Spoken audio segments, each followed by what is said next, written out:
He didn't conquer Germany with guns, he conquered it with dreams. While the world saw a dictator, Germany saw a salesman, offering not terror, but comfort. The promise was simple: a job for every worker, a car for every family, a vacation for every loyal citizen. He sold obedience like a product, and millions bought it. Factories roared back to life. Highways cut across the land like arteries of rebirth. Smiles returned to propaganda posters. The depression was gone, or so it seemed, but this wasn't recovery, it was performance. Behind the parades and promises was an economy built on debt, illusion, and control.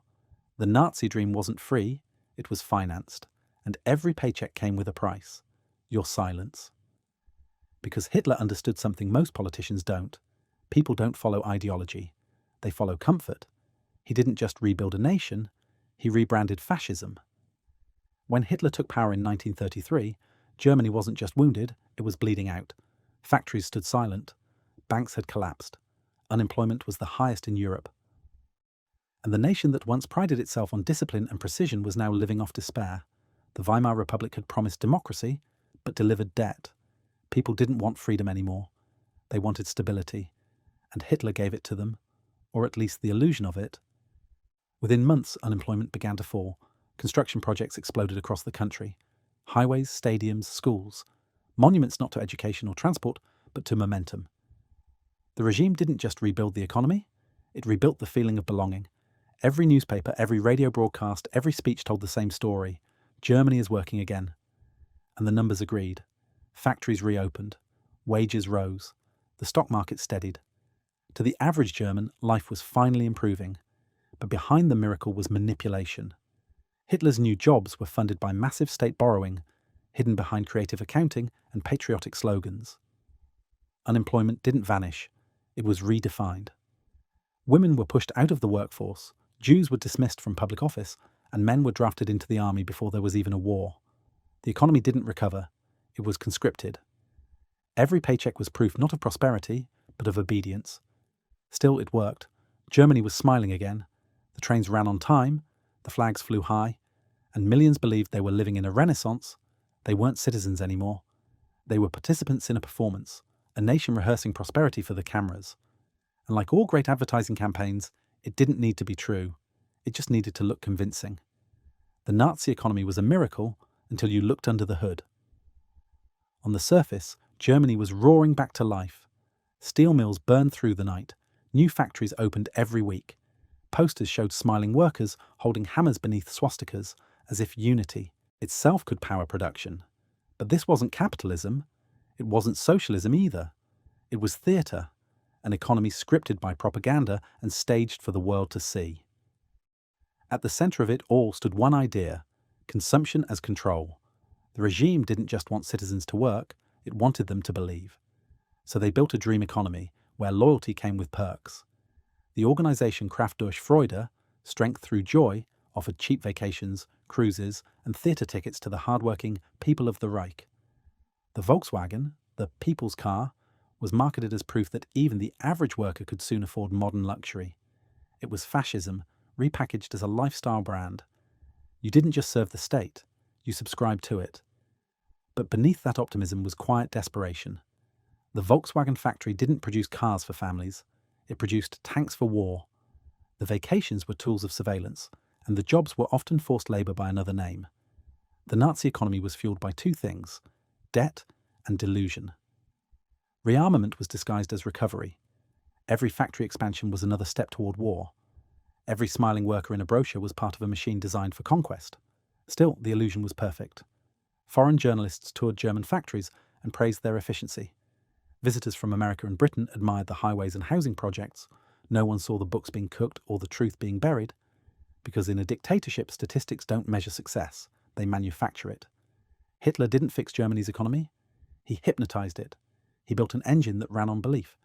And when the fuel ran out, it would explode. Every movement needs money. Every ideology needs marketing. And the Third Reich mastered both. Hitler didn't just lead a nation, he ran a corporation of conviction, and his boardroom was filled with Germany's biggest brands. Companies like Siemens, Krupp, and Volkswagen didn't just survive Nazism, they powered it. The government gave them contracts, land, and labour. They gave back loyalty. and silence. Business was booming, not because of innovation, but because of obedience. The regime blurred the line between patriotism and profit. Factories became temples. Production became propaganda. And advertising, that was Goebbels' masterpiece. Under his Ministry of Propaganda, every poster, every film, every product was designed to tell one story. The regime works, literally. Luxury wasn't discouraged, it was redirected. Mercedes built cars for the elite. Hugo Boss tailored uniforms that made brutality look beautiful. Even design became doctrine. Sharp angles, symmetry, and black fabric. A visual language of control. They turned aesthetics into authority, style into structure, branding into belief. The Volkswagen wasn't just a car, it was a symbol of faith, a promise that even under dictatorship you could still have a piece of the dream. And millions paid in advance for a car that would never arrive. Their savings built the very tanks that would destroy Europe. That's how effective the illusion was. The Nazi regime sold loyalty like a subscription and billed the public for it. Propaganda made the regime feel moral. Business made it feel normal. And together, they built an economy where image was worth more than truth. Because in the Reich, profit wasn't the reward for hard work, it was the proof of faith. While propaganda showed smiling workers and tidy families, another Germany was dining on silver plates. The Nazi elite didn't live in discipline, they lived in decadence. And the deeper the war went, the more lavish their lives became. While cities starved and soldiers froze on the Eastern Front, officers in Berlin and Paris drank stolen champagne, slept on looted silk sheets, and filled their mansions with art ripped from Jewish homes. It wasn't hypocrisy, it was hierarchy. The regime preached sacrifice to the masses and rewarded loyalty with luxury. The higher you climbed, the richer you lived. Hitler's mountain retreat, the Berghof, wasn't a bunker of steel. It was a palace of marble, glass, and stolen art. Hermann Goering's estate, Karenhall, was a museum of plunder, filled with gold, antiques, and Rembrandts seized from across Europe. Even poverty was propagandized. Ordinary Germans were told to ration food, recycle metal, and sacrifice for the fatherland. But the Nazi upper class? They smoked French cigars, wore Italian shoes, and dined on the best from occupied France. They called it national unity. But it was a pyramid, and the base was built from stolen lives. Meanwhile, in Paris, luxury became collaboration. Haute couture reopened its doors to new clients, German officers' wives. Designers like Dior and Balenciaga flourished quietly under occupation. Even Coco Chanel saw opportunity, moving into the Ritz, befriending officers, and trying to reclaim her perfume company using anti-Jewish laws. For the powerful, morality was negotiable. Profit wasn't. That was the real face of the Nazi dream, a system where beauty justified brutality, where the aesthetics of power hid the economics of plunder. Luxury wasn't a side effect of fascism, it was part of the design. A visual language of dominance, proof that the regime's chosen few deserved more than everyone else. Because if evil looks elegant, the world hesitates to call it evil. By 1944, the illusion was breaking. The posters still showed smiling workers. The speeches still promised victory, but the factories were running on slaves. Germany's economic miracle had turned cannibal. Millions of prisoners, deportees and forced labourers worked to keep the machine alive. They built cars for Mercedes, uniforms for Hugo Boss, chemicals for IG Farben, including the gas used in extermination camps. The same supply. Chain that made boots for soldiers made poison for victims. Efficiency had replaced empathy. Profit had replaced purpose. And yet, the propaganda didn't stop. It couldn't. Because once an empire builds its identity on success, failure becomes treason. The Nazi economy wasn't collapsing, it was consuming itself. Railways that once carried trade now carried people to their deaths. Factories that once fueled pride now produced ashes. And still the slogans continued. Strength through joy. Work makes you free. The truth was hidden behind design. The numbers looked strong.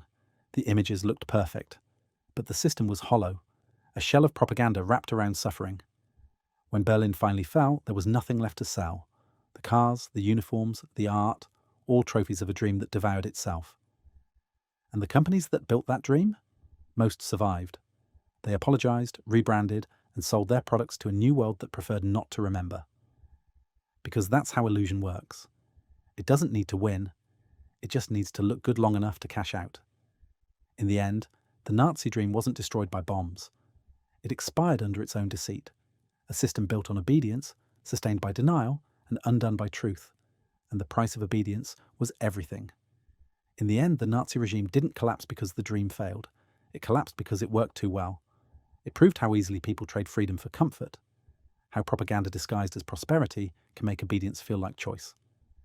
The Third Reich didn't just weaponize ideology, it weaponized desire. It sold nationalism as community, loyalty as luxury, and dictatorship as destiny. And when the world looked back in horror, it swore, never again. But never again doesn't mean it stopped. It just changed form. Today, power doesn't march in parades, it markets itself. The uniforms are gone, but the branding remains. Corporations sell purpose, politicians sell progress, and people still buy belonging. The tools haven't changed, only the target audience. Propaganda didn't die with fascism. It evolved into advertising, and the same psychology that sold the Nazi dream now sells everything from sneakers to ideology. Because power learned the oldest lesson in economics. If you can make people want the system, you'll never need to force them to serve it. If this gave you a new perspective, don't just scroll away, hit subscribe. This is Economic Chronicles, where history exposes the present and the future is written in the lessons we refuse to learn.